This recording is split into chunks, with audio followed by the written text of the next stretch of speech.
ऋषिकुलामध्ये देवर्षी नारदांना तिसरा अवतार मानला जातो. महायोगी नारद हे ब्रह्मदेवाचे मानसपुत्र आहे. ब्रह्मदेवाचे 10 मानसपुत्र सांगितले, पैकी एक नारद मुनी आहे. आणि ते कुठून उत्पन्न झाले तर ब्रह्मदेवाच्या कंठातून नारद मुनींची उत्पत्ती आहे. ते नित्य निरंतर प्रत्येक युगात भगवंताची भक्ती आणि महात्म्याचा विस्तार करतात. लोककल्याणाच्या हेतूने सदा सर्वदा भ्रमण करत असतात. ते भ्रमण करतात म्हणून आपणही भ्रमण करतो. आपण भ्रमण करतो म्हणून आपल्याला भ्रमिष्ठ म्हणण्याची पद्धत आहे. कीर्तनकारा भ्रमिष्ठ असावा. कसा भ्रमणम इष्टम येशाम ते भ्रमिष्ठा नाही का? किंवा आणखीन दुसरी गोष्ट आमचे बुवा नेहमी सांगत होते, काखेत झोळी हातात भोपळा आणि हातात बुवाला सगळा देश मोकळा. काखेत झोळी यायची, सगळीकडे फिरायचं. नारद मुनी फिरते, कुठे स्थायी झालेले नाही, थांबलेले नाहीये. परंतु 2 ठिकाणी ते थांबलेले आहे, त्याचं वर्णन आपण करूया नंतर. त्यांची वीणा भगवंताच्या नामाचा अखंड जप करणारी म्हणून विख्यात आहे. तिच्यामधून अविरत नारायण नामाचा ध्वनी निनादत असतो. तसा वीणेतून नारायण नामाचा ध्वनी निनादत असतो. तशी साहजिकच अपेक्षा आहे की आपल्याही मुखातून नारायण हा ध्वनी सतत येणं आवश्यक आहे.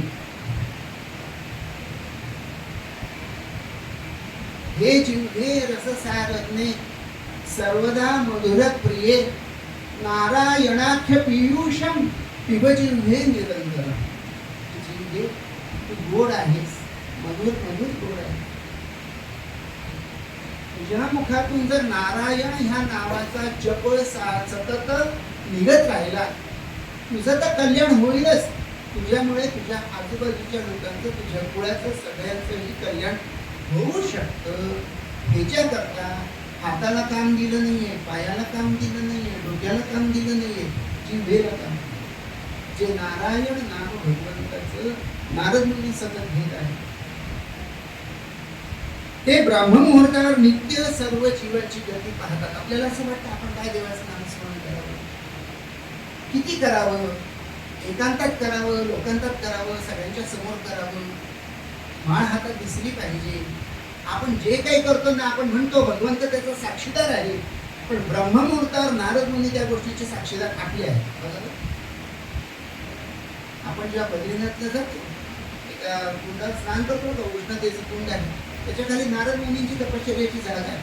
आणि त्याच्यात जे कुंड आहे त्याच्यामध्ये आपण हात बोट काही टाकू शकत नाही, उकळतं पाणी येतं. पण तिथं वर्णन असं केलंय, नारद मुनी त्या कुंडात स्नान करून तपश्चर्याला बसत होते. आमची तपश्चर्या एवढी आम्हीच गॅरंटी देतो होऊ शकत नाही. संसारी जीव आहोत, सामान्य जीव आहोत, पण आमच्यात त्यांची कृपा सतत राहावी हा विषय आमच्या मनामध्ये मात्र नित्य असायला हवा.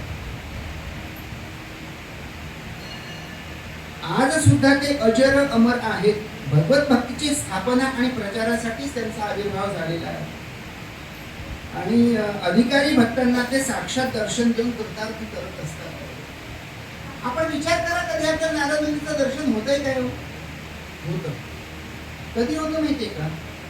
जेव्हा तुम्ही ब्रह्मनिरूपण करत असता, मी पूर्वरंग हा शब्द वापरत नाहीये, ब्रह्मनिरूपण करत असता, आणि ब्रह्मनिरूपणामध्ये तुमची जर का नामस्मरणाविषयी मुखानं ख्याती करण्याची वृत्ती झाली आणि तुमच्या मुखातून जर त्या दर्जाचं नामस्मरण बाहेर यायला लागलं तर तुम्हाला असं वाटेल की नारद मुनी आहे. जसं आपण म्हणतो, बोल वैसे बोल जेणे बोले विठ्ठल डोले. बोलण्यानंतर तो विठ्ठल डोलताना दिसायला पाहिजे, ज्याला दिसतो तो भाग्यवान. तसा अनुभव येतो नारद मुनी आहे तो भाग्यवान. असतातच ते नाही, त्यांची कृपा आहे म्हणूनच आपल्याला बोलण्याचं सामर्थ्य आहे. बहुत सुकृताची सोडी म्हणून विठ्ठली आडी. सगळ्याचं काम नव्हे. अहो, इथं बसल्यानंतर सुद्धा नामस्मरण घेता येत नाही. कीर्तनामध्ये मी नेहमी सांगतो हा विषय, की कीर्तनाला आपल्याला असं वाटतं आपण बसलो, कीर्तन ऐकायला बसलो, पूर्णपणे ऐकलं. अहो, ऐकलं खरं, पण तुम्ही किती ऐकलं हे तुम्हीच विचार करा. घरी जाऊन बाहेर पडताना आठवण करा, काय ऐकलं, किती ऐकलं. आपल्या लक्षात येतं, सगळ्याच्या सगळं लक्षात राहत नाही. मग आता आपण रेकॉर्डिंग करतो, घरी जाऊन ऐकू असं म्हणतो, रेकॉर्डिंग केल्यानंतर आपल्याला माहिती आहे आपण घरी जाऊन हे ऐकणार आहोत, म्हणून प्रत्यक्ष ऐकताना लक्षात राहतं. बरोबर. कारण गॅरंटी आहे हे आता नको, आता बाकी मोबाईल बघू, याच्याकडे बघू, त्याच्याकडे बघू, घरी जायला ऐकू आणि घरी गेल्यानंतर जेव्हा रेकॉर्डिंग लावतो त्या झालेलंच नसतं. म्हणजे इथलंही गेलं, इथलंही गेलं. आणखी दुसरी गोष्ट, ज्याचं एखाद्याचं रेकॉर्डिंग झालंच आणि तुम्ही रेकॉर्डिंग लावलं तर कीर्तनात येणारी झोप घरी येते. बघा अनुभव घेऊन बघा सत्य आहे. ते रेकॉर्डिंग लावलं का आपल्याला आपले डोळे बंद झालेले दिसतात. म्हणजे ऐकणं हे आपल्या भाग्यात आहे की नाही याचे अनुभवी आम्ही स्वयं आहोत. किती अभ्यास केला, किती वाचलं, किती काय, आम्हीच सगळ्यांना सांगतो. आम्ही 20 तास तयारी करतो तेव्हा 2 तास बोलतो कीर्तनात. आम्ही 20 तास तयारी केल्यावर जर 2 तास बोलतो तर आम्ही 2 तास बोलल्यावर तुमच्या लक्षात किती राहते? हे 2 तास बोलल्यानंतर 20 मिनिटाचं जरी लक्षात राहिलं, निदान तेवढं तरी आठवतं हे सांगितलेलं आहे. आणि विचार करायला गेलं तर 2च मिनिटं झाले, 2 मिनिटाचं सुद्धा आपल्याला आठवत. बघा काय गॅरंटी. श्रोता सांगतो नाही म्हणून आहे की नाही बोलतो नाही, ही वास्तविकता आहे. पण ज्याचं मन नामस्मरणामध्ये तल्लीन झालं, स्नातम येन समस्त तीर्थ सलिले दत्ताच्या सर्वावनी, जे कीर्तन करताना नामस्मरण करताना भगवंताशी एकरूप होतात, सगळ्या जगातल्या तीर्थांमध्ये स्नान केल्याचं पुण्य त्याला प्राप्त होतं. स्नातम तेन समस्त तीर्थ सलिले दत्ताच्या पृथ्वी दान दिल्याचं पुण्य त्याला प्राप्त होतं. विचार करा काय नामस्मरणाची ताकद आहे. जे नामस्मरण करायला नारदमुनी शिकवतात, सांगतात, किंबहुना आपण करतोय की नाही करतोय याच्यासाठी ते पहाटेच्या वेळी आपल्यावर लक्ष ठेवून असतात. आपलं लक्ष पहाटेला कुठे असतं?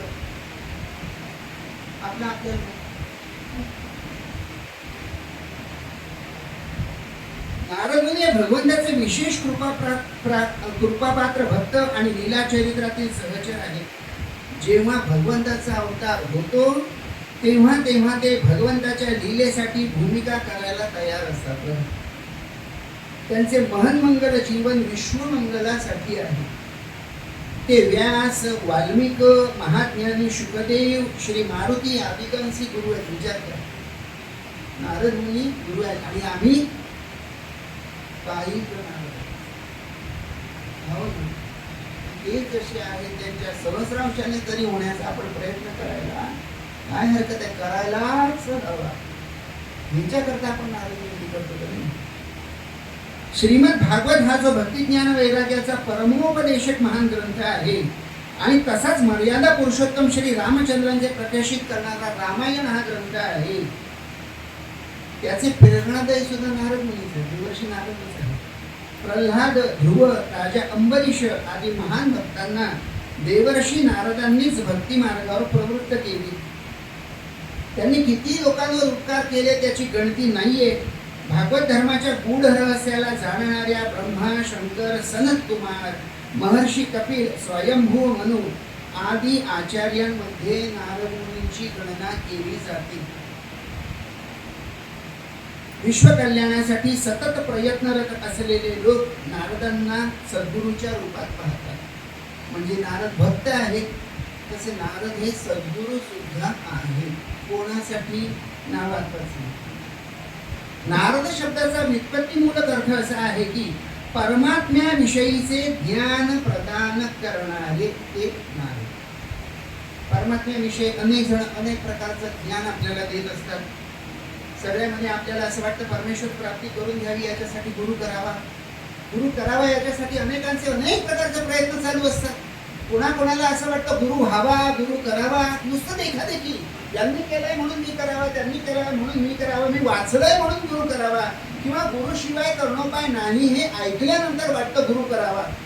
पण प्रत्येकाचा गुरु हा नियत असतो. आपण करावा म्हणून त्यांनी व्हायला तर पाहिजे. आम्हाला समाजामध्ये असे लोक मिळतात की बुवा आम्ही त्यांना गुरु केला म्हणजे काय थांबलंच होता का तुझ्यासाठी? गुरु केला. गोंदवलेकर महाराजांच्या चरणाशी जाऊन आपण त्यांचा मंत्र घेतो. पण तेच गोंदवले तर महाराज गुरुसाठी इतके आसुसलेले होते, कुठे जाऊ, काय करू, कसं करू.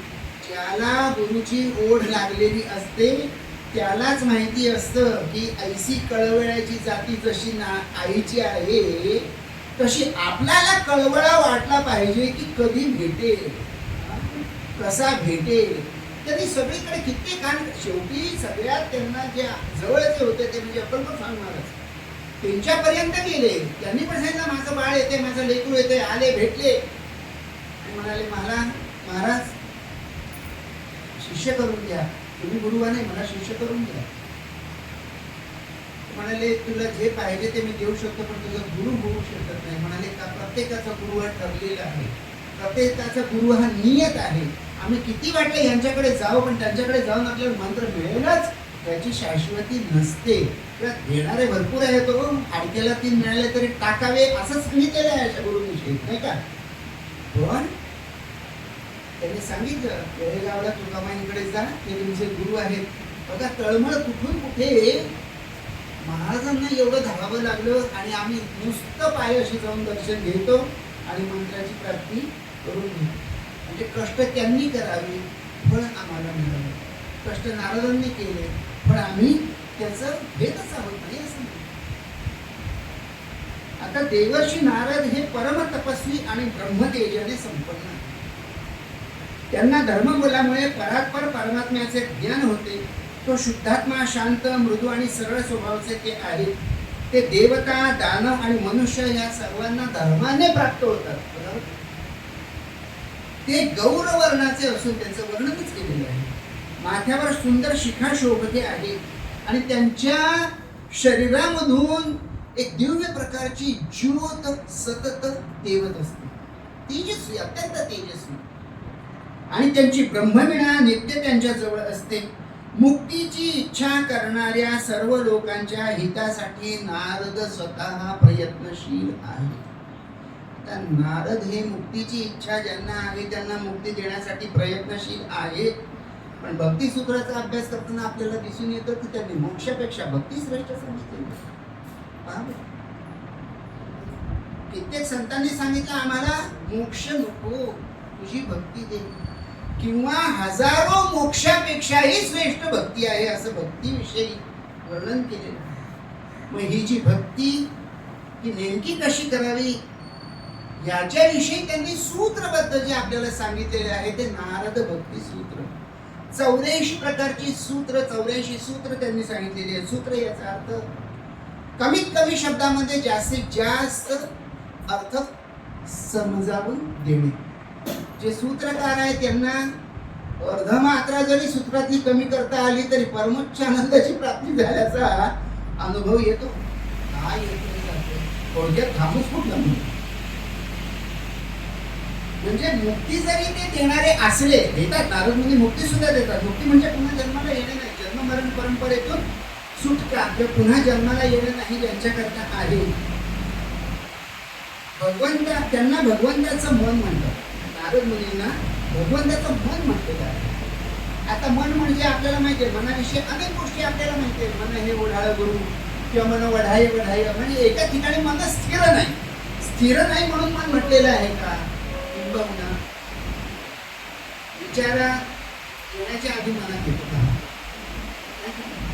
म्हणजे भगवंत काही विचार करायच्या आधी कोणाला कळतं, नारद मुनींना कळतं. नारद त्यांचं मन भगवंतच संभव नाही, म्हणजे कुठपर्यंत जाऊन बसले बघा नारद मुनी. त्यांना किती वाटलं. एक प्रसंग आहे, देवी भागवतातली कथा आहे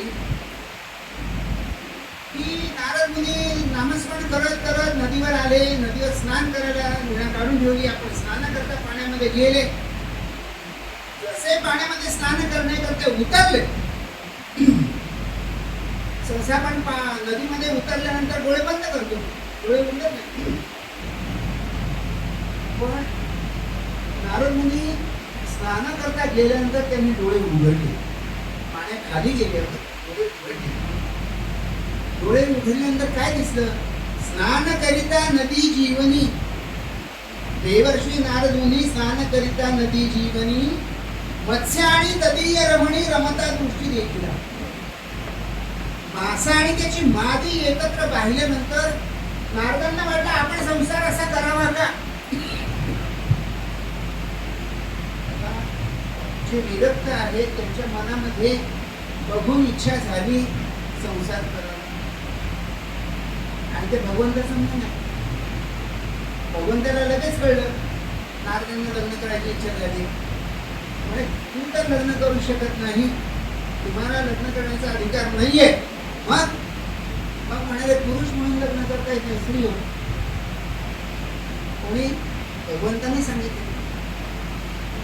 भगवंताने सांगितलं आता मनात इच्छा निर्माण झाली, आपण लग्न करावं.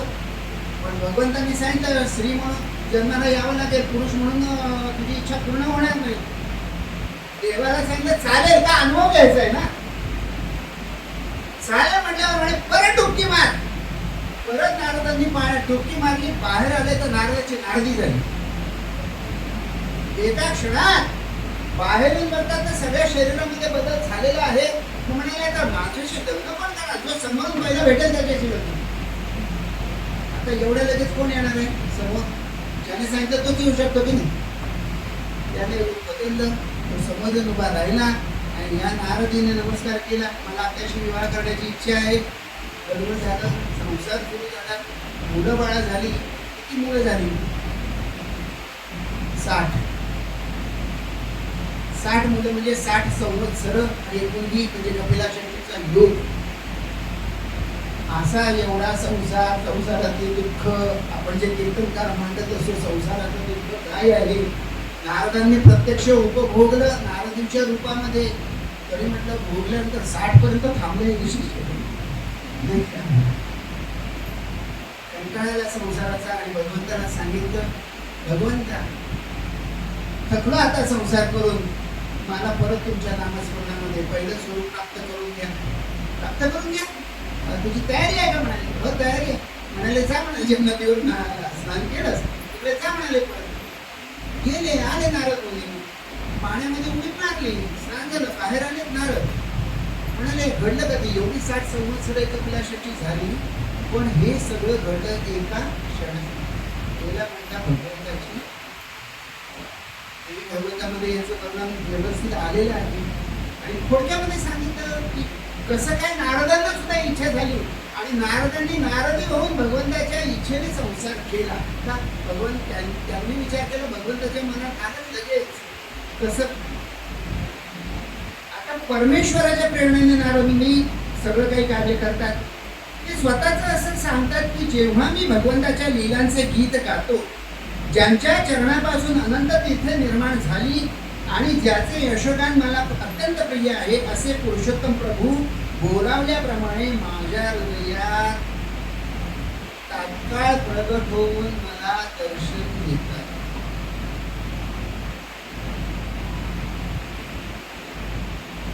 आम्हाला ही उपलब्धी कधी होईल?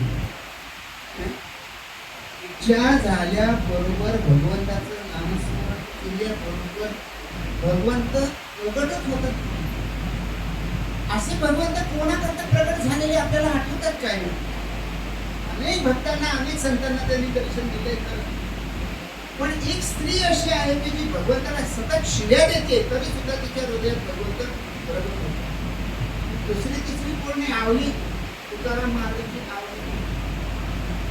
आता पाण्यात सगळ्या प्रकारचे पदार्थ वाढण्याचा आम्ही प्रयत्न करतो. एकच असा विषय सर्वात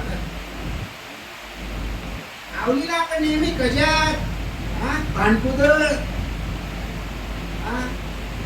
अत्यंत म्हणजे रागीट त्रास देणारी, कोणाला तुकाराम महाराजांना, कोणाला भगवंताला सुद्धा शिव्या द्यायला कमी करत नाही. आम्ही देवाला जरा वर खाली बोलायचं म्हटलं जीभ रेटत नाही का हो? खरं ना? तू जळतो लाकूड घेऊन तू पण पांडुरंग महाराजांची वेळ्या काळ्या माझ्या संसाराचा हिशोब केला तुझं बरोबर होणार या काय ताकद आहे तिची.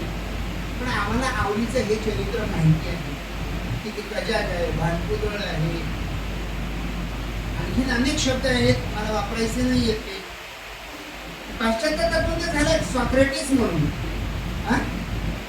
सॉक्रेटिस त्याची बायको होती, तिचं नाव होतं शांतिपी. काय नाव होतं? नावच कसं शांतिपी. शिष्यांचं प्रवचन वगैरे झालं, रात्री घरी आले, दरवाजा वाजवला, मध्यरात्र झाल्यामुळे बायकोला सांगितलं दरवाजा उघडला, काय म्हणाले येऊ नको घरी, दार बंद केलं. कशात? दार बंद केलं तर म्हणाले बाहेरच उभे राहा. ते बिचारे बाहेर उभे राहिले, अशा सूर्योदय होईपर्यंत बाहेर उभे सूर्याकडे बघत राहिले. कोण? सॉक्रेटिस.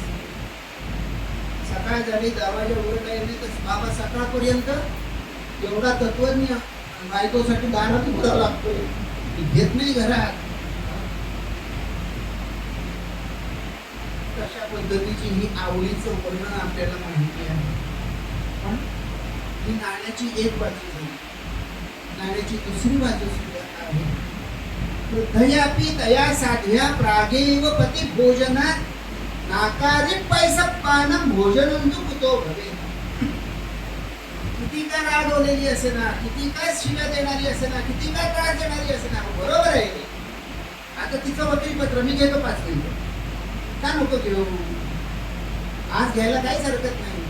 खुर्ची माझी आहे 11:30 पर्यंत, तुम्ही उठणार नाहीये, फक्त मला पाणी आणि साखर द्यायला ते उठले. कंटाळाला फाईल बघायला सुरुवात केली.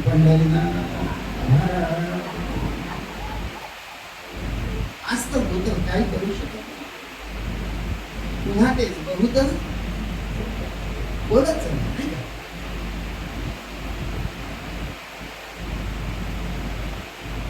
22 वर्षाचं वय तुकाराम महाराजांचं होतं तोपर्यंत गडगंज श्रीमंत होते की नाही? बरोबर आहे. अत्यंत श्रीमंत होते, सावकार सगळ्यांना उधार उचलणार देत होते. आणि एवढं श्रीमंत घर बघून यांच्या सासऱ्याने मुलगी यांच्या पदरात, म्हणजे श्रीमंताच्या घरी दिली की नाही? कोणाची मुलगी दिली? श्रीमंताची मुलगी श्रीमंताच्या घरात आली. आता 2 वर्ष दुष्काळ पडला, होतं नव्हतं ते सगळं गेलं. आणि आहे झोपडी, अंगावर वस्त्र सुद्धा नाही, वेळेला जेवायला सुद्धा नाही. म्हणजे 22 वर्ष अत्यंत सुखाने घालवलेली पुढची 20 वर्ष दुःखात, अत्यंत दारिद्र्य अवस्थेमध्ये. पण तिने लगेच ब्रेकअप नाही केलं. तुझ्याकडे काय आहे म्हणाले, राहू काय तुझ्याकडे, लगेच आपल्याकडे लगेच इकडचं तिकडे होऊन जातं. पूर्वी लग्न झाल्यावर स्त्रिया म्हणजे आया मुलींना सांगायच्या काही झालं तरी माहेरी यायचं ना, नाही म्हणताय ना, काही झालं तरी माहेरी यायचं सुद्धा, रडत पडत कसाही असा हुशार कर. पण आताच्या मुलीला सांगतात बघ जमलं तर राहा, नाही तर आम्ही आहोत. एवढं द्यायला बसल्यावर ती लगेच येते, तुझं माझं ब्रेक जरा वाटलं ब्रेक चालल्या जातात. कसा संसार होईल, कशी संस्कृती टिकेल, कशी पुढे जाऊ? कृतयापि तया साध्या. किती तिचं काय आहे, एवढ्या श्रीमंतीतून आली तर तिची अपेक्षा श्रीमंतीचीच असणार. पण दुःखात दारिद्र्यात सुद्धा ती तुकाराम महाराजांचा संसार करते. परत कशी? पतिव्रता. परत कशी? किती पण रागावलेली जरी असली तरी जोपर्यंत आपल्या पतीला भोजन देत नाही तोपर्यंत पाणी सुद्धा पीत नव्हती. नाकारी पैसप्पानं, पाणी सुद्धा पीत नव्हती तर भोजन कुठं, जेवण कुठे? मग अशा आवडीला भेटण्याकरता भगवंत आला. मी हृदयात प्रगट होण्याकरता हे सगळं चरित्र सांगतो. गावामध्ये असायचे त्या तुकाराम महाराज, शोधत शोधत जायचे कुठे आमचं येडं बसतंय जेवायला द्यायला, आहे की नाही? आपली येते काय शोधत? उशीर जर येणार असेल, ही बाहेर गेलेली असेल, डायनिंग टेबलवर एक चिठ्ठी असते, स्वयंपाक केलेला आहे, फ्रीजमध्ये ठेवलेला आहे, अमुक वाजता मी येते, मी यायच्या आधी फ्रीजमधला स्वयंपाक काढा, गरम करून ठेवा, आपण दोघे जेवू. ती आल्या बदल बदल.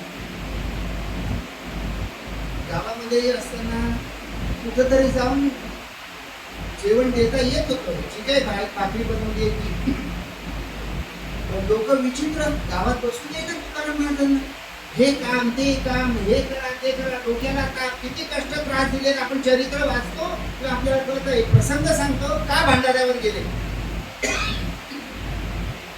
भांड्यावर जाण्याचं कारण हे, एक दिवशी तुकाराम महाराजांना त्यांच्या बायकोने सांगितलं तेल घेऊन.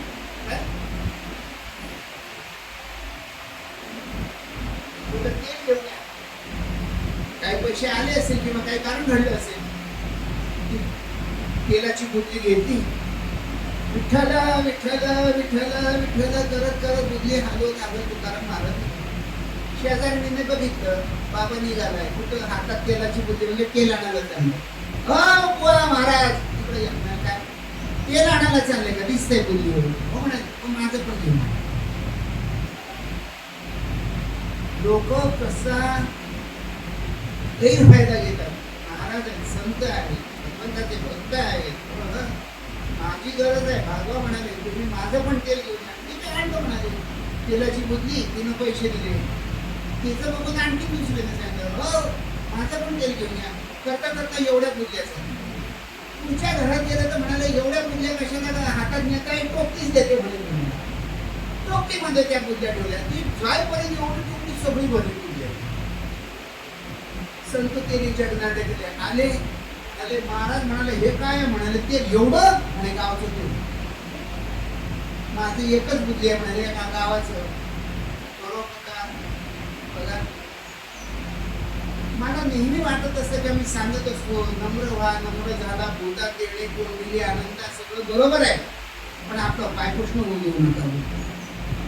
माझा कुठपर्यंत लक्षात येते, नम्र व्हा, सगळं करा, पण आपलं पायपुष्ण होऊ देऊ नका. हे काय एकदम वरच्या लेवलचे. संतूला सांगितलं, संतू अरे एवढ्या बुद्ध्या आणि ते पैसे सगळे हे बघ म्हणाले. आणि त्यांनी प्रश्न केला नवीन, महाराज म्हणजे कोणत्या पोतीत किती रुपयाचं तेल घालू? आलं का?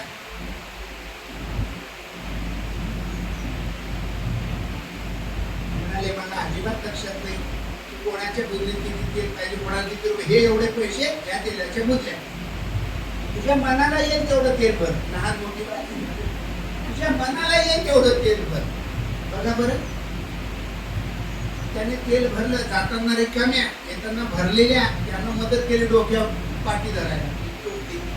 ओझं झालं तेलाचं, ते उचलून आणलं आणि तिला तिला खाली बसून सांगतात, तुझी बाटली उचल. तुझी म्हणजे बाटली म्हणजे बुदली उचल. तर जेवढ्यांनी तेल आणायला सांगितलेलं होतं, त्यांनी जेवढे पैसे दिलेले होते तेवढंच तेल त्यांच्या बुद्धीत. भगवंत कुठे मदत करतो, कुठे पडू देत नाही भक्ताला, तिथं पडू देत नाही. परस्पर कामं होतात. ह्या त्रासाला तुकाराम महाराज विचारले, कुठे गेले? भंडारा.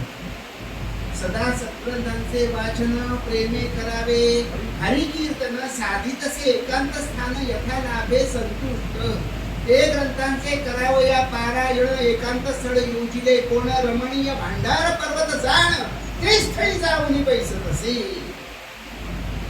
जाऊन बसले. सुखदला आख्यान पाठ वाटतं ना, आख्यान पाठ इकडची तिकडे गेली ना, जागू ठीक आहे ठीक आहे. आता गावामध्ये देता येतं, पण ग्रामीण सदा देता येते अन्न सहज मिळून. 6 कोस भांडार पर्वती दूर बसे. आता 6 कोस लांब जाऊन बसतात. रोज तडमडत तडमडत, अंगभरी वस्त्र नसे, पादत्राणे दोन आणावी. निर्धनतेची जी जी दुःखे ती निर्धनेची जाणावी. इथं मुद्दाम या आख्यानामध्ये उल्लेख करायचा असतो की तिच्या अंगावर घालायला धड वस्त्र नाहीये, तिने चपला कुठून घाला, म्हणजे बिन चपलाची गेली का? काटा मोडायचा आहे ना दिग्दर्शन. कथा सांगताना दिग्दर्शन पार्श्वभूमी कशी तयार करायची, नाहीतर निघाली पोचली आम्ही चपल्या काढल्या असं नाही म्हणता येत ना. आधी सांगायचं चप्पलच नव्हती, कुठून घालणार? गरीबाच्या घरी चप्पल काय करणार? असू शकत नाही.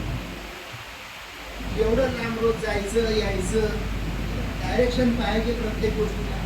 सिरियल मधलं डायरेक्शन बघा, कशाचा कशाला पत्ता नसतो, तरी आपण येडेवाने बघतच असतो. आपलं बुद्धी बाजूला ठेवून सिरियल बघतो की हो की नाही, तरी बघतो. बघा कारण आम्ही काम करतो पंढरीनाथ महाराज असं. आता ती एक दिवसाचा प्रसंग सांगितलाय, मुख्य ह्या प्रसंगावर यायचंय मला. गेले, पाया चपला नाही, वैशाख महिना, रणरणत ऊन आहे, एकच भाकरी आहे, टोपलीमध्ये ठेवलेली आहे, पाण्याचा तुंबा. बघा बरं सगळ्या गोष्टी सगळं सांगायचं आपल्याला का एवढ्या सगळ्या गोष्टी त्यांना बरोबर घेतलेल्या आहेत. म्हणजे पाण्याचा तुंबा का घेतल्यावर पाणी नाही, बरोबर पाणी नाहीये म्हणून घेतलं, असं तर कशा घेऊन गेली असते. पाण्याचा तुंबा बरोबर घेतलाय, भाकरी बरोबर घेतली आहे. तुला मागे लागले तर म्हणजे थांबा आणि तिला गिळायला देते मग तुम्हाला देते. बरे शब्द काही का वापरेना, पण कार्य तेच करते. भगवंत म्हणाले मला शिव्या देणारा जरी असला तरी तो मला देतोय म्हणून त्याच्यावर तो पाठवतो. चालायला लागली, जाता जाता जाता आपल्या सर्वांना माहितीये करवंदीचा काटा थोर मध्येच होता वाटेवर, पाय पडताच तयावर फुटवली साचार बरिया. एवढ्या त्या रडरडच्या उन्हामध्ये अर्ध्यापर्यंत जाऊन पोहोचली. एवढं ऊन लागतंय म्हणाली, एवढं फक्त वर करवंदीचा काटा उभा होता, तिच्या पायामध्ये घसत दुसऱ्याबरोबर पुढच्याकडची पाठी खाली पडली. पाण्याचा टोका पडला, फुटला, म्हणजे पाणी नाही. पाखरी तसं पडली आणि रडायला लागली. तिचा जीव कासावी झाला. भगवंत म्हणाला आता आपल्याला इथं जायला पाहिजे. आता आवडी सुरू होती ना, मुख्य आवडी सुरू होती. भगवंत आला. कोणी कोणी सांगतं भगवंत गुराख्याचं रूप घेऊन आला कीर्तनात. बघा मी सर्वांना या गोष्टीवर प्रकाश टाकतो. गुराख्याचं रूप घेऊन आला. अरे म्हटलं गुराख्याचं रूप घेऊन येईलच कसं. आम्ही नेहमी सांगतो, आम्हाला शिकवताना शिकवलंय न्हाव्याचं रूप घेऊन. भगवंत न्हाव्याचं रूप घेऊन. न्हावीच का, त्याच्या मागे पण कारण आहे. पूर्वी बघा आपल्याला तेवढ्या चपला वापरायची पद्धत. शेत आहे, बाग आहे, मळा आहे, तीन चपलांनीच लोक जायचे यायचे. पायात काटा गेला म्हणजे कुठंतरी काटा बघितला त्या काट्याने काटा काढायचं काम करायचं, बरोबर. काटा मोठा असेल तर कोणाकडे न्यायचे, न्हाव्याकडे. त्या न्हाव्याकडे नराणी किंवा नखारले नखोली असं काहीतरी एक हत्यार असतं ज्याच्याने तो काटा निघतो. म्हणजे काटा काढण्याचा अधिकारी हा न्हावी आहे त्यावेळेचा. आणि म्हणून भगवंत धोती घेऊन, मुंडास बांधून, कपडे घालून, छोटस धोतर नेसून न्हाव्याच्या रूपात असतात. एका कीर्तनकाराने माझ्याशी वादच केला. अहो म्हणाले गुराखी म्हणून आले, भगवंत गुराखी म्हणून आले, मी अमुकचं ऐकलं टमुकचं ऐकलं, इकडे हा प्रसंग आहे. अरे म्हटलं तिथं पाणी सुद्धा नाही, ओसाड माळरा नाही, ओसाड माळरा नाही, आणि म्हटलं झाड सुद्धा जिथं नाहीये, झुडूप नाहीये, तिथं गुराखी गाय घेऊन येईलच कसा. आहे विचार करायला. तुम्ही मोठ्याने सांगता गुराखी होऊन आले भगवंत, आणि तिथं काहीच नाहीये, गायीनं पाणी प्यायला नाहीये, खायला गवत नाहीये, तो येईलच कसं त्या रस्त्याला मुद्दाम येऊन. म्हणून बघा संगती असली पाहिजे कशी. ते भगवंत न्हाव्याचे रूप घेऊन, न्हाव्याचे रूप घेऊन आले, तिच्या समोर उभे राहिले. मी तर आता बेशुद्ध पडलेली, आता जागृत झाली, पण तिच्या मनात पहिला विचार आला काय, माझा द्वंद्वी रुक्मिणी बरं त्यासी नकळो हा समाचार येते, अकस्मात येईल तर तरी हसेलच आचार मजला की. हा माझा द्वंद्वी वैरी हा रुक्मिणीचा वर म्हणजे भगवंत आहे. जर इथे आता आला तर मला हसल्याशिवाय राहणारा येऊ नये, याला कळू नये. पण तो होम समोर उभा, बघा बर समोर उभा राहिल्या बरोबर त्याने विचारलं मावशी काय झालं, काय झालं, पायात काटा गेलाय, सगळंच गडबड झाली आहे. चुकच काय आला सगळं. इतके दिवस मी येते जाते, इथं चिटपा करून सुद्धा येत नाही. तिच्या मनात शंका, तो तर नाही आला. आहे ना अनुसंधान, आहे ना तिला अनुसंधान. बघा द्वंद्वी जरी असला तरी त्याचं अनुसंधान आहे. तुम्ही काय केलं, तुझं नाव काय, म्हणाले मला इथून आम्ही म्हणतात. ते मेल्या तुझं नाव पण त्या काळ्यातच आहे का, म्हणे ते सगळं बाजूला ठेवा, आधी काय झालंय ते बघा. मग तिने पायाला काटा लागलाय, तो पाय वर केला, भगवंत बसले खाली आणि आवडीचा पाय आपल्या मांडणीवर घेतला. तरी तरी चरण आवडीचा. आपल्या भक्ताची बायको, बरोबर आहे, ती पण कधीही आपल्याला सुद्धा न बोलणारी, कायम आपल्याला शिव्या देणारी, परंतु तिचा पाय भगवंताने आपल्या हातामध्ये घेतला, आपल्या मांडीवर ठेवला आणि आपल्या हाताने विचारलं काटा काढता येतो का. कोणाला, देवाला. काटा काढता येतो का, म्हणे असे किती काटे काढले, किती काटे काढले, म्हणाले हा काहीच नाही, म्हणून काटा काढला. वाट्यावरचं दुःख एका क्षणामध्ये नाहीसं झालं आणि तिला लक्षात आलं, थोडक्यात क्लिक झालं, थोडक्यात ट्यूब पेटली, हा तोच आहे. कसा म्हणाला कोण ऐसू म्हटल्याबरोबर भगवंतांनी आपलं ऐश्वर्या सकट रूप त्या ठिकाणी प्रकट केलं. समचरण सरोजम सांद्र नीलांबुदाभ्रम जगन्निहित पाणी मंडलम मंडनाना तरुणत्रसी माला कंधरम कंजनेत्रम सदय धवलहासम विठ्ठलं चिंतयामि. पंढरीनाथ भगवान की जय. आवाज पंढरीनाथ भगवान की जय.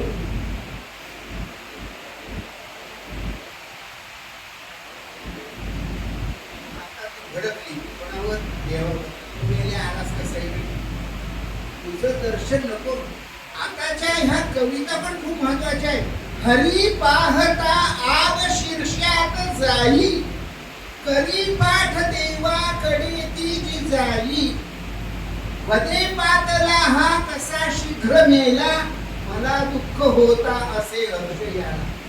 तेला बघितल्या बरोबर तळपायाची आग तिची मस्तकात गेली. तुझं थोबाड नाही बघायचं काय म्हणून तिच्याकडे पाठ केली. पाठ केल्याबरोबर भगवंत समोर दिसले. इकडं दिसले, तिकडं जिकडं जिकडं तिने तोंड केलं तिथं तिथं भगवंत तिला दिसला. कोण? भक्ती करत नाहीये, त्याच्याशी प्रेमाने बोलत नाहीये, त्याला फुलं फळं नैवेद्य वस्त्र काही अर्पण करत नाहीये. आपण सगळं करतो. हरिमुखन दिसो यास्तव जिकडे जिकडे स्वदृष्टीला फिरवी, तिकडे तिकडे दिसला तो जगदात्मा तिच्या मना निरवी. दिसू नये त्याचं तोंड म्हणून सगळीकडे आपलं तोंड फिरवलं तर जिथं जिथं बघितलं तिथं तिथं तो तिला दिसला. कोणाची कृपा? विचार झाली पण तिला त्याची किंमत नाही. तिला काय केलं? सगळीकडे तू दिसतोस, मला तुझं तोंडच बघायचं नाही. झाकी स्वनेत्र रोषी, आपले डोळे रागानं बंद केले. तुझं तोंड सगळीकडे बघितल्यावर दिसतोस ना. झाकी स्वनेत्र रोषे वैरी हो आपणासी न दिसावा. माझं वैरी आहे, तुझं तोंड बघायचं नाही. काय तुझं तोंड बघू नये म्हणून जिथं जिथं बघितलं तिथं दिसतोस. तिनं डोळेच बंद केले. डोळे बंद केल्यावर झाकी स्वनेत्र रोषे वैरी तो आपणासी न दिसावा. ही अंतरी प्रकटना भक्तांचा हृदय दिसा. तिच्या हृदयामध्ये यथा वैरानुबंधेन मत्यस्तन्मयतां यात न तथा भक्ती योगेन इति मे निश्चिता मतिः. प्रेमाने जेवढे माझ्याजवळ येऊ शकत नाही तेवढे माझा वैरभाव करून सुद्धा माझ्यापर्यंत येऊ शकतात. समजलं का तुम्हाला? वैर केल्यानंतर सुद्धा तो कोणाच्या हृदयात प्रकट झालं? आवडीच्या. काय भक्ती करणारी होती, प्रेम करणारी होती. विषय कुठून आणलाय हा?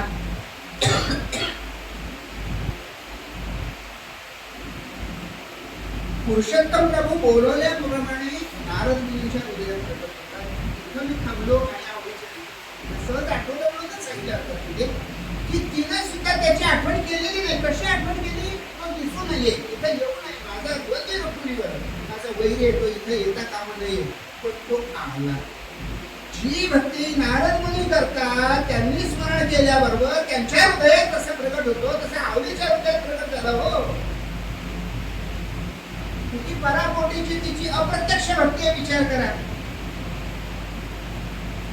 मातृगर्भात असलेल्या भक्त प्रल्हादाला लक्ष करून हिरण्यकश्यपूची भार्या कयाधुनीला भक्ती आणि ज्ञानाचा उपदेश नारदांनी केला. पित्याच्या तिरस्कारामुळे वनगमनाला निघालेला ध्रुव त्याचा उद्धार भगवंतांनी केला. दिव्योपदेश दिला आणि महाज्ञानी शुकमुनी आणि वेदव्यास यांना केलेला भक्तीचा उपदेश देवर्षी नारदांनी सर्वांसाठी भगवत भक्तीचे दार उघडून ठेवलेले आहे.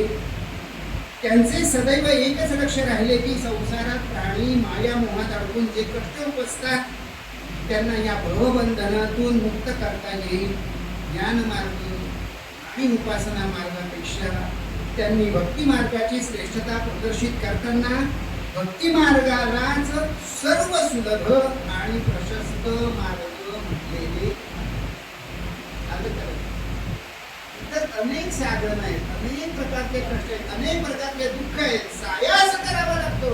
ते सायास करीशी प्रपंच दिन. पण भक्ती जर का केली, आता भक्ती म्हणून करायची म्हणजे काय करायचं सांगतो. असे हे नारद धन्य होत, कारण ते भगवान नारायणाची कीर्ती केली. आपल्या विनेवर गाताना स्वतः आनंदमय होतात आणि विविध तापात जळणाऱ्या जगालाही आनंद प्रदान करतात. ही नारदांविषयी थोडीशी माहिती. आणखी जर नारदांविषयी विचार केला तर एकदा नारदांनी आपले बंधू सनत सनंदन, सनत कुमार आपण ज्याला म्हणतो, सनत सुजाती, सनत सनंदन सनातन आणि सनत कुमार किंवा सनत सुजाती यांच्यापर्यंत आले आणि म्हणाले, महाराज मला आपल्याकडून विद्यादान घ्यायचं आहे, काहीतरी मला शिकवा. शिकवायचं म्हटलं तर समोरच्याला काय येतं विचारायला पाहिजे, तुला काय येतं. यांनी पण यांना विचारलं नारद मुनी, तुम्हाला आमच्याकडे शिकायचं आहे, तुम्हाला काय येतं. तर नारद मुनींनी काय काय सांगितलं ते तुम्हाला सांगतो. छांदोग्योपनिषदामध्ये ही कथा आलेली आहे की म्हणाले, हे भगवान, मला ऋग्वेद आदी चारही वेद, इतिहास, पुराणे, पितृकल्प, गणित, फलज्योतिष, निधीशास्त्र, व्याकरणशास्त्र, तर्कशास्त्र, देवताशास्त्र, श्रुतिशिरशास्त्र, महाभूतशास्त्र, खगोलशास्त्र, राजधर्म, वृत्तशास्त्र, सर्पविद्या, गारुड, जादगिरी अशा अनेक विद्या आहेत. आम्हाला हरिपाठातले सगळे अवलंबून पाठवतात.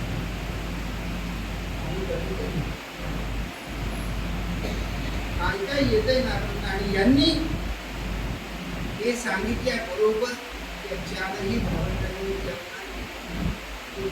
नंतर नारदांनी अनेक प्रकारचे ग्रंथ लिहिले, अनेक प्रकारची स्तोत्र लिहिलेली आहेत. काय काय केलं नाही नारद मुनींनी, खूप विचार करायला गेलो तर आता माझ्याकडे कुठं अर्धा तास लिहिलेला आहे. भक्तिसूत्रामध्ये सगळी मिळून 84 सूत्र आहेत. सगळ्यांचा विचार तर नाहीच करता येत आपल्याला. एक एक सूत्र प्रत्येक वर्षी आपण अनेकांनी वेगवेगळ्या प्रकारची सूत्र सांगितलेली आहे.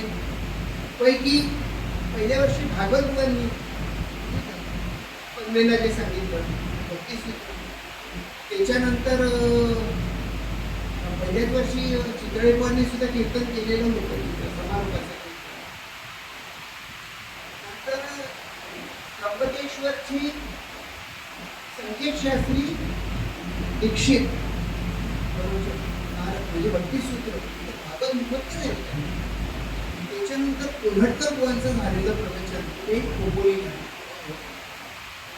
देगलूरकरांचं झालेलं प्रवचन पुण्याला, श्रीरामभाऊ पुरोहितांचं प्रवचन झालेलं पालीला, वेदिकाची प्रवचन आणि एवढ्या सगळ्यांची प्रवचन म्हटल्यानंतर कवयेबुवांनी माझ्यासारख्या प्रवचन मला खूपच वाटलं. म्हणाले सगळे एकापेक्षा एक आहे, मी काय तिथं बोलणार किंवा सांगणार.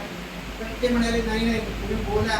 आता खरं म्हणजे जे विचार करून होते मी काहीच बोलत नाही, जेवढं वाचून दाखवतं ते विचार केलेलं. बाकी समोर बसून बघतो ते मला जे जे आठवतं बोलावं असं वाटतंय. आवलीचेरी तर माझ्या मनात सुद्धा नव्हतं, परंतु त्या मनामध्ये भगवंताच्या प्रकट होतात की नाही, भगवंताच्या मनात भगवंत कसा मनात प्रकट होतो ते सांगताना मला चटकन आवडीची आठवण आहे की कोण आहे ती हे बघा. आणि तिच्या हृदयात सुद्धा आमच्या हृदयात नाही प्रकट होऊ शकत. आम्ही त्या लेवलचे होत नाही, त्या दर्जाचे होत नाहीये, त्या पर्यंत जात नाही, ते पद प्राप्त करू शकत नाही. आम्हाला संसार आहे, हे आहे, ते सगळं करत असताना, पण सगळं करीत असताना सुद्धा जर अनुसंधान तुमचं असेल तर काहीही करा, काहीही अनुसंधान असेल तर तुम्ही त्याला नामस्मरणात तुमचं ते घडलेलं असतं. म्हणजे तुम्ही कसाही असला तरी चालेल आणि कसाही असला तरी चालेल.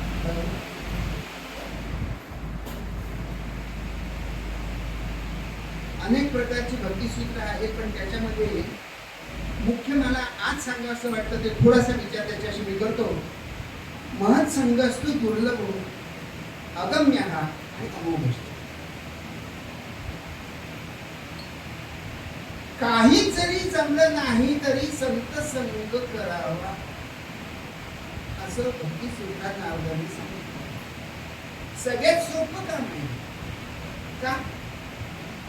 जशी नवविधा भक्ती सांगितलेली आहे, श्रवणम कीर्तनम विष्णू स्मरणम पादसेवनम अर्चनम वंदनम दास्यम सख्यम आत्मनिवेदनम. आपण सगळेच कीर्तन करत, त्याच्यामुळे एकमेकाला म्हणजे म्हटलं की सुरुवात केली की म्हणायलाच काही हरकत नाही, म्हणावंच किंबहुना. जशा ह्या नवविधा भक्ती सांगितल्या तशा नारदांनी 11 भक्ती सांगितल्या, 2 वाढवलेले त्याच्यात. पण ह्या सगळ्या भक्त्यांना सगळ्यात श्रेष्ठ म्हणजे पहिली आहे श्रवण, म्हणजे प्रथम श्रवण आणि द्वितीय कीर्तन, जे आम्ही सगळे मिळून करतो किंवा ज्याला कीर्तन म्हटलं जातं.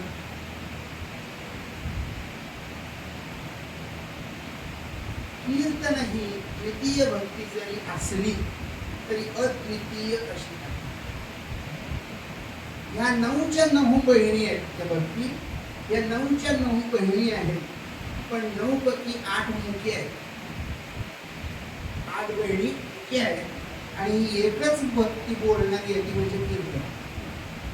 बाकीच्या सगळ्या भक्त्या चुकून बंद करायच्या नाही का? ही एकच भक्ती आहे जी मूळ वर्णन करून आपल्या मुखाचं योग्य, जिभेचा योग्य उपयोग करून पहा. कोणाकोणाकडे आमच्याकडे महिन्याचा सप्ताह असतो अशी म्हणायची पद्धत, कधी आमच्याकडे 15 दिवसाचा सप्ताह अशीच म्हणायची पद्धत आहे. म्हणतात का सप्ताह म्हणजे आमच्याकडे रोज सप्ताह करायची पद्धत नाही. सप्ताह हा रोजच झाला पाहिजे, 7 दिवसाचा नाही. सप्ताह ना 2 कान 2 डोळे 2 नाक, सप्ताह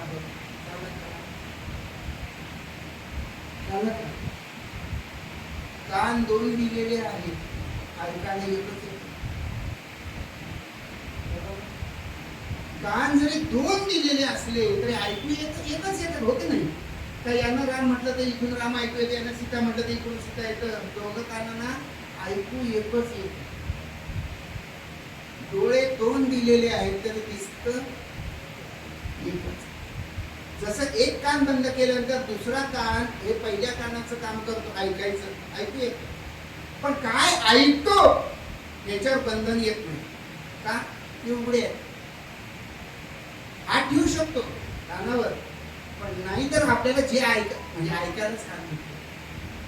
तसं डोळ्यांनी बघायचं काम नाही. 2 डोळे जरी दिलेले असले तरी दिसतं एकच. बघावं असं वाटलं नाही तर डोळ्यावर हात ठेवता येतो. म्हणजे 2 कान दिले तरी काम एक आहे कानांना, डोळे 2 दिलेले असले तरी काम एकच आहे डोळ्यांना. नाकाच्या नाकपुड्या 2 आहेत, काम एकच आहे, श्वासोच्छवास करणे.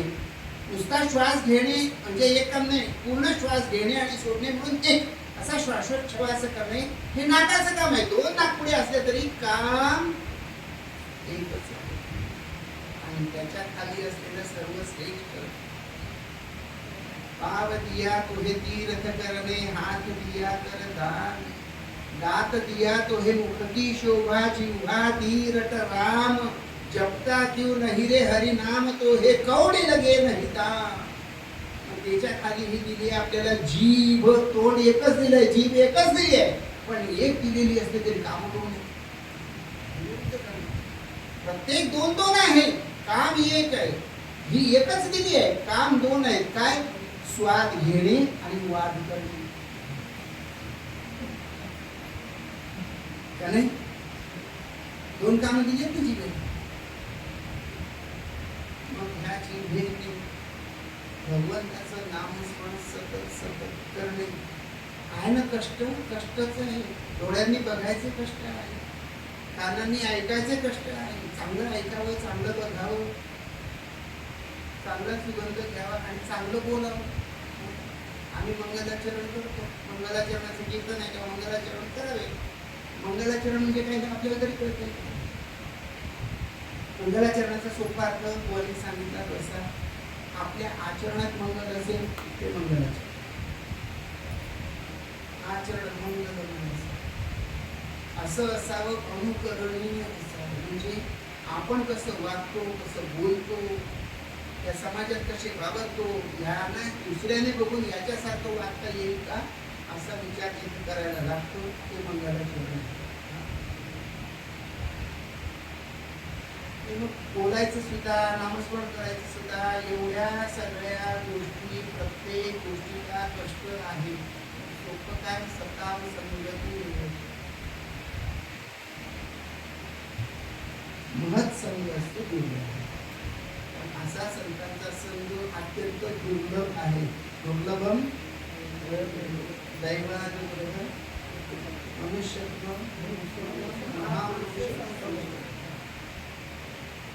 सगळं काही मिळेल पण सत्संग मिळेल असं नाही.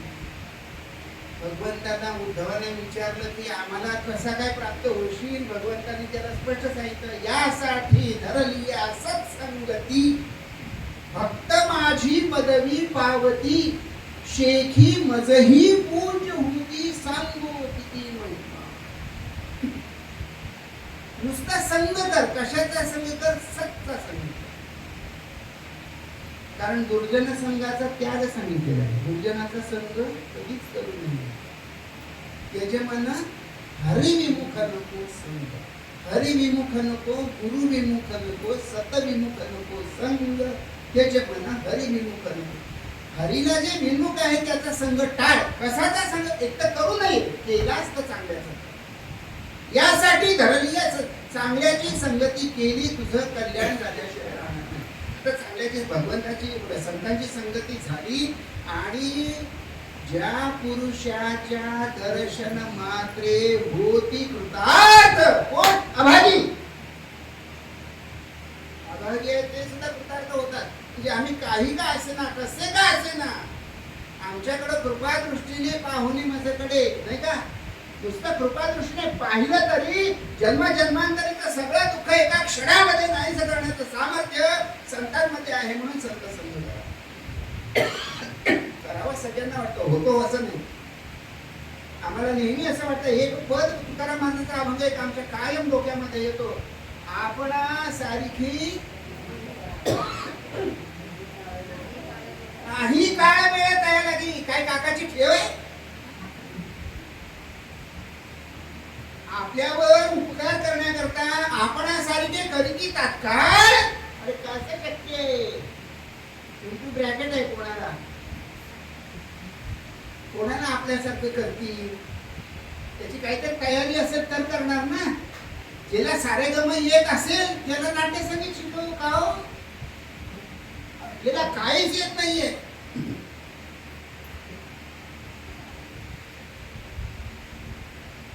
वेदांत श्रवणे काय शांती येईल कामुका. बरोबर. वेदांत श्रवणे काय शांती येईल कामुका, शिकविल जरी गंधर्व तरी गाईल का मुका. पंढरीनाथ महाराज की जीवना अर्धा कप दूध पाजल्यावर उलटी होते, त्याला बासुंदी कशी खाऊ घालणार? आणखीन उदाहरण देतो. ज्याचं पोट बिघडलेलं आहे त्याला शंख वाजवायला देत नाही. नमः पार्वतीपती. शक्य नाही. आहे का शक्य? आपण सारखे करीती तात्काळ. कसं काय शक्य आहे? काहीच नाहीये. तू पाया येऊन पडतोय आणि माझ्याकडे बघून म्हणजे महाराजांकडे बघून म्हणतोय आपल्यासारखं मला करा. कसं शक्य आहे? करायची त्यांची ताकद आहे, पण तू त्या योग्यतेचा आहे की नाही याचा विचार तुला नको करायला. संत करतात त्यांचा जन्मच सगळ्यांच्या कल्याणाकरता असतो. संत दर्शने हा लाभ पद्मनाभ जोडीला असं म्हणतो का नाही? नुसत्या बघितल्याबरोबर भगवंताची प्राप्ती होते. अरे पण त्याच्यात पात्रतेचा म्हणजे थोडक्यात शुद्ध मराठी लायकीचं तर हो, एक समोर काही तुझी. पण बघा कोणावर कृपा केली तसं बघायला गेलं तर अजय मिळलं उद्धरी नाही का. त्यानं काही आयुष्यभर भगवंताचं नाव नाही घेतलं, पण जायच्या वेळेस नाव घेतलं का नाही. अहो त्याच्या भाग्यात दोन गोष्टी आहेत तिथं, संत कृपा आणि भगवत कृपा. भगवत कृपा त्याच्या मनात आलं त्याच्यावर पडते, म्हणजे जो त्या पात्रतेचा असेल. कारण त्याने नारायणाचं नाव घेतलं, आम्ही नाही घेतलं तरी संतांचं दर्शन झालं तरी नाही का. आणखी पुढे सांगितलं परिप्रश्ने उपदेक्षन्ति ते ज्ञानम ज्ञानिन सत्वदर्शन. नुसतं संतांमध्ये काय करायचंय, नुसतं पायाशी जायचंय. आपण त्यांच्या पायाशी जायचं म्हणजे एवढं सोपं नाही. ज्यांच्यावर कृपा करायची आहे त्याच 80% कर्म गुरुला संतांना आपल्या डोक्यावर घ्यावं लागतं. 80% कर्म, आणि एवढे त्यांनी कर्माचा स्वीकार केल्यावर 20% कर्म आपल्याला बघावे लागतात. आणि तेही करता करता आपली नाकी नऊ येतात. आपण म्हणतो महाराज केवढा त्रास आहे. अरे 80 घेऊन तुला एवढा त्रास आहे, म्हणजे 80 आधीच असताना काय झालं असतं, मरायलाच पाहिजे. पण ते आपला सगळा त्रास आपल्या डोक्यावर घेतात का. ते सूर्य आहे, तेवढे सूर्य नाही. जेव्हा त्यांनी सांगितलेल्या मार्गावर आपण चालू नामस्मरणासाठी बसू तेव्हा ब्रह्ममुहूर्त. तसं नामस्मरणाला काळ वेळ नाम उच्चारितात, पण संत मात्र काय करतात, ते तुमची लवच लावूनच देतात. तुम्ही ज्ञानेश्वर महाराजांचं चरित्र पहा, एकनाथ महाराजांचं चरित्र पहा, नामदेव महाराजांचं चरित्र पहा. त्यांना फक्त समोरच्याला बघितलं कळवळा की त्याचं कल्याण झालंच. तुकाराम महाराजांनी सर्वांचं कल्याण केलं का नाही. चित्त शुद्ध तरी शत्रू मित्र होती असं सांगणारे तुकाराम महाराज. पादटे भावना संतांचे संगती अभाविका भक्ती उपजत असे सांगणारे तुकाराम महाराज मंबाजीला बदलू शकले नाही. बघा बरं, विचार करा. आहे ना शेजारी, करू शकले नसते का. त्याच्या भाग्यात नाही, त्याचे कर्म एवढे घेऊन आलाय की संतांनी जरी उपकार करायचे म्हटले. आहे का मंबाजी सुधारलेला शेवटपर्यंत. आहे चरित्रात कायम कष्ट दिले ना, हो का नाही. काय चुकतंय तर सांगा हो, मी नोंद करून घेतो. पुन्हा ते बोलायला नको. एकदा कोणत्या तरी कीर्तनामध्ये मी सहज बोलून गेलो, रामदास स्वामींनी आपल्या पायाला आंबा बांधला. शिष्याची परीक्षा करावी ना शिष्यांची, करायलाच पाहिजे. आंबा बांधला, सगळे शिष्यांना बोलवलं. काय पायाला गळू करड झालं, कोणी येऊन का पाठवले होते आंबे शिवाजी महाराजांनी. बरोबर, शिवाजी महाराजही आलेले होते, परंतु सगळ्यांचा पोशिंदा एकेकाने सांगितलं मी येतो, कोणीच यायला पहिले आले सगळे. पण वैद्याने सांगितलं जो कोणी हे आंबा म्हणजे जे कोणी हे गळू खाईल तो मरेल म्हणाले, विषारी गळू आहे. सगळेच मागे, खरे शिष्य हे मागे पडतात ते शिष्य. चांगदेवांचे 14,000 होते. 1400 वर्ष तपश्चर्या केलेल्या चांगदेवांचे 14,000 शिष्य होते. आणि ज्ञानेश्वरांसमोर आले, विमान गळायला लागला. काय करू म्हणाले, मी शरण आलो. म्हणाले बळी दे. बळी पाहिजे, माझ्यासाठी कोणी शिष्य बळी जाईल. माझ्या बघितलं कोणाचं पोट दुखतंय, कोणाची आई आजारी, कोणाला टायफॉइड, कोणाला 14,000 गायब, एकही शिष्य. शेवटी चांगदेव महाराजांनी ज्ञानेश्वर महाराजांनी गुडघ्यावर बसले, नतमस्तक झाले. म्हणाले हे शिर आपल्या समोर दाखवलेलं आहे, माझी मान कापून टाका, माझंच बळी द्या. अरे म्हणे माणसाचा बळी नाही, अहंकाराचा बळी नाही. शिष्य कसे आहे सांगताना आंबा लावलाय पण ते गळू म्हणून झाले विषारी, कोणी नाही. उद्धवाने विचार म्हणे तू नाही. शिवाजी महाराजांनी विचारलं तर मी बोलून गेलो शिवाजी महाराजांनी ते गळू. कीर्तन झालेले का नसेल, बुवा म्हणाले तुमचा अभ्यास कमी पडतोय. म्हटलं काय झालं, ते गळू शिवाजी महाराजांनी नाही चोपलं, म्हटलं माझ्याला माहिती असं आहे. नाही म्हणाले ते दुसऱ्या कोणीतरी चोरलेलं आहे. मला चैन पडेना, मी घरापर्यंत आलो कसं तरी आणि सगळे मग जे जे काय ते माझं साहित्य होतं सगळं उपसून काढलं. तेव्हा मला कळलं ते कल्याण स्वामींनी चूक केलं. कधी कधी बोलताना चूक होते, तर ती मी तर सगळ्यांसमोर सांगतो मला मुळातच काही येत नाही. तरी सुद्धा म्हटलं काय येत नसेल म्हणजे चुकत असेल अंबाजी बुवाबद्दलचा दृष्टांत तर मला सांगा, त्याचा स्वीकार आहे का, पुढच्या तसं चुकीचं बोललं जाणार नाही. जशी ही शिष्याची परीक्षा कुठून निघाला आता हबासीची कथा निघाली कुठून? अंबाजी झाला का तो ठीक कुठे तुकाराम. मी हे मुळात इथून सांगत होतो, नामस्मरणाला जेव्हा आपण बसतो, गुरु म्हणजे गुरु आपलं किती कष्ट घेतात. पहाटेला उठून आपण नामस्मरणाला जेव्हा बसतो, काळवेळ नाम उच्चारित नाही सांगत होतो. जेव्हा ध्यानाला बसतो, पायाच्या अंगठ्यापासून आपल्याला ध्यान वर ओढून आणायचं असतं. ही झाली योगिक प्रक्रिया, बरोबर. सगळ्यांना जमते असं नाही. कित्येक लोक 5 मिनिटातच उठून जातात. आम्हाला खाली बसायला कीर्तनाला जमत नाही, गुडघे बदलत असतो, काय काय करत असतो. आता खुर्च्या चालल्या त्याच्यामुळे आणखीन सोपं आहे. माझं तर काय करणंच आहे होईल, सोपं नाही काम. म्हणजे हीच पायरी कशी चढायची आहे मोठा कष्ट. तुम्हाला दिसतोय मी तसा, मी 106 किलोचा बुवा आहे, त्याच्यात नुसतं 30 किलोचं माझं पोट आहे. म्हणून मी सांगितलं ते असं ना तिथं ठेवू नका, मला एवढा मांडीवरून बसता येणार नाही, खुर्ची ठेवा. त्यांनी खुर्ची दिल्याबद्दल चार्लिंगच्या आधी पंढरी धन्यवाद. जेव्हा आपण ध्यानाला बसतो, हे नरा आत बघ जरा मायेचा पसारा आहे का नाही. पण जेव्हा आपण साधना करत करत वरच्या दर्जाला पोहोचतो आणि जेव्हा हा आत्मा शरीर सोडतो, त्याला अंधारच दिसतो. बघा बरं, इथं तुकाराम महाराजांचा अभंग आहे, आपुले मरण पाहिले म्या डोळा आणि काय तर देखीला सोहळा नको. सोहळा मरणात सो. पण काय होतं माहितीये का, हे आपलं काम नसते. आपण निघतो, आपल्या आत्म्याला 12 सूर्याचं तेज असतं. किती? 12 सूर्याचं तेज घेऊन आपण चांदीचा दोरा जिभेला बांधलेला असतो का परत आपल्याला या शरीरात यायचंय का? जायचंय यायचंय, ही वारी आहे. जायचं परत ही वारी आहे. निघालो का आपल्याला रस्ता दिसत नाही, सगळा अंधार. 12 सूर्याचं तेज जरी असलं तरी मिनिटा दिवा, काही दिसत नाही, पाऊल पुढे पडत.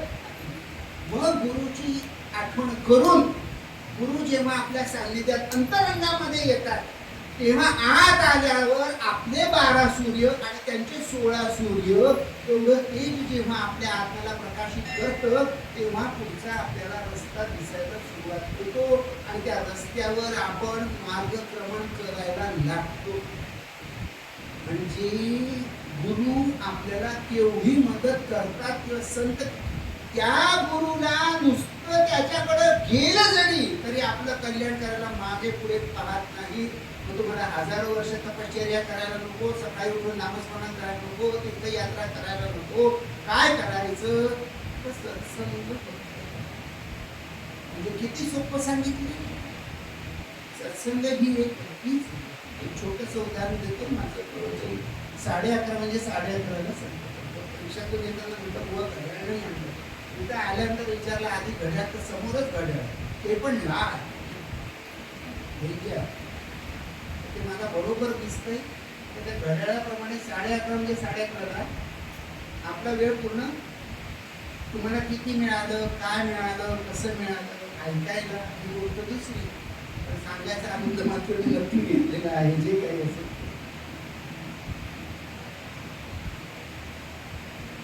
खूप वेळा मी हे उदाहरण सांगतो माझ्या कीर्तनामध्ये की एका राजाच्या राजवाड्यात चोरी झाली. चोराने, तसं राजवाड्यात चोरी होणं शक्य नाही, तरी एका चोराने चोरी केली खरं आणि मुद्देमाल घेऊन पळाला. काही सैनिकांच्या लक्षात आलं, सुरक्षा रक्षकाच्या लक्षात आलं की हा चोर काहीतरी घेऊन पळतोय आणि तो चोराच्या मागे चोर चोर चोर म्हणून राजवाड्याच्या पुढे गेला. गावाबाहेर जवळजवळ येतोय तर एक मंदिर आहे, तिथं मंदिरात कीर्तन प्रवचन चालू आहे. कीर्तन प्रवचन चालू आहे म्हटल्यावर चोराने विचार केला घुसावं इकडे, आता जागाच नाहीये दुसरीकडे लपायला.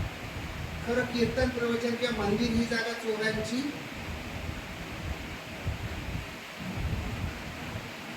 नाही, पण मंदिरातच खूप चोर असताना असलेले आपल्याला दिसून येतात. आता बघू काय बदल होत आहे जून पासून, आम्हाला ते बघायचं आहे की काय काय होत आहे. आणि भाव भेटो श्रींची, हे मात्र सगळेजण मोठे पळाला तो आतमध्ये मंदिराच्या मागे गेला. तिथे एक झाड होतं, त्या झाडावर त्याने ते चोरलेले दागिने पोत्यातले होते ते काय जे ते टाकले आणि खाली उतरून आला. खाली उतरून जसा आला तो त्या श्रोत्यांमध्ये बसला, कधी न बसलेल्या श्रोत्यांमध्ये. त्याचं कुठं लक्ष आहे का कीर्तन का प्रवचन काय सांगतो, त्याचं फक्त लक्ष बाहेर. कधी जेवण तयार होते, कधी जेवायला, कधी सेवून जात आहे आणि कधी मी बाहेर पडलो, असा विचार त्यानं केला. फक्त तो ते सैनिक इकडच्या बाजूला पाहिजे आणि तो मंदिरातून निघायची केली. प्रवचनकारांनी सुरू केलं, हिंदीमध्ये प्रवचन चालू होतं. देवी देवता दर्शन देतात, जब देवी देवता दर्शन देते हैं उनकी छाया नहीं होती. देवी देवता दर्शन देतात, त्यांची सावली नाही पडत. याचा संदर्भ जर तुम्हाला लावायचा असेल तर नलदमयंती आख्यान, त्याच्यामध्ये जेव्हा मी विचार की तुम्ही सगळे देव आहेत, तुम्हाला कसं ओळखायचं, तर त्याच्यामध्ये ते वर्णन आलेलं आहे सगळं की देव कसे असतात, त्यांना ओळखायचं कसं असतं. देवी देवता दर्शन देतात तेव्हा त्यांची सावली पडत नाही, छाया पडत नाही. त्यांचं प्रवचन जर न पळाला बाहेर आला, उलट्या दिशेने धकायला लागला. त्या सैनिकांच्या लक्षात आला हा चोर आहे, हाच आहे मंदिरातून बाहेर निघालेला. पकडा पण मुद्देमान नाहीये, पण त्यांना नक्की हाच आहे. जोरात गेले, त्याला धरलं, मारलं, राजवाड्यात आणलं, कोतवाला समोर उभं केलं. पण तयार होईना, कबूलच करायला तयार म्हणे माझ्याकडे मुद्देमान नाहीये, मी चोर नाही. एवढ्याची रात्र गेली. दुसऱ्या दिवशी सकाळी कोतवाल म्हणाला सकाळी याला बघून काय करायचं. परत त्यांनी ते मारायचं सत्र सुरू केलं. आता कोणतं तेल अंगाला लावतात काय माहिती, काय गोळ्या औषधं घेऊन येतात, यांना मारलेलं लागत. म्हणाले जाऊ दे, याला काहीतरी दुसऱ्या साम दाम दंड. गावामध्ये कोणी नाटकामध्ये काम करणारी एक स्त्री आणली आणि विचारलं आमच्याकडे एक प्रयोग आहे, एक छोटासा पाठ करायचा आहे, करशील का. हो म्हणे, तरी पैसे सांगितले, तिला सगळी तयारी केली. संध्याकाळ झाली, अष्टमीच्या लक्ष्मीसारखी सजवली, पैठणी नऊवारी नेसवली, रात्रीची वेळात घातली, केस मोकळे सोडले, बरोबर बसलेला आहे. आणि एवढं सगळं असताना संध्याकाळ झाली, यांनी दरवाजा उघडला, टाळ मृदंग हार काय फुलं अगरबत्त्या सगळं लावलं, वातावरण तयार केलं. देवता दर्शन देते, दरवाजा वाजवला, मृदंग वाजताय, ती जाऊन उभी राहिली दारात. आणि ह्यानं डोळे उघडून पाहिजे, उठला तर ते पण कार जेलमध्ये त्याला उठून उभा राहिला. अरे बापरे म्हणाले, माझी कुलदैवत आल्या. त्याला काय माहिती काय काय नाही, त्याला वाटलं काय म्हणाले की हे आज नमस्कार केला, आई देवी भगवती तुझ्याकडे नमस्कार होतो, काय करून म्हणाले. कसं काय दर्शन दिलं म्हणे, तुझं कल्याण करायलाच आली आहे म्हणाले. डोंबिवली ठाण्याने डायरेक्ट कल्याणच करायला आले म्हणे. काय कर माहितीये, तू जे केलंस ते मला सांग. आता हे जबानी द्यायला उभे आहेत सगळे, काय केलं ते मला सांग. ते म्हणाले मी काय केलं तुला माहिती. नेले पे काय केलं तुला माहिती. तू सगळे त्रिकाल ज्ञानी आहे, भूत भविष्य वर्तमान 11:30 भूत त्यांनी नाही झालं, दृष्टांत कापून टाकेल हरिमीटर म्हणे 11:30. म्हणाले भूत भविष्य वर्तमान सगळं जाणते तुझ्यापासून. काय म्हणाले सगळं जाणते बरोबर आहे, आम्ही खूप रंगवून सांगतो ही गोष्ट, वेगवेगळे गोंधळ पण होतं याच्या ठिकाणी. आणि मग ती म्हणते अरे पण निवेदन द्यावं लागतं, तू निवेदन दे, मी तुझ्या निवेदनाचा आणि मी स्वीकार करते आणि तुझं कष्टमुक्त करते तुला. ठीक आहे म्हणाले. शेवटी तो तयार झाला. आई देवी भगवती तुला शरण आहे, तुझ्यापासून काही लपलेलं नाहीये, तू जे केलं ते तुला सांगतो असं म्हणतं नाही मानवत. आता संध्याकाळची वेळ ती दिसावी म्हणून आजूबाजूला दिवट्या मशाली पेटवलेल्या आहेत, काळ म्हणतो वाचताय आणि बघता बघता त्याची लक्ष असं भिंतीवर नजर गेली आणि दिसलं की भिंतीवर तिची सावली पडली.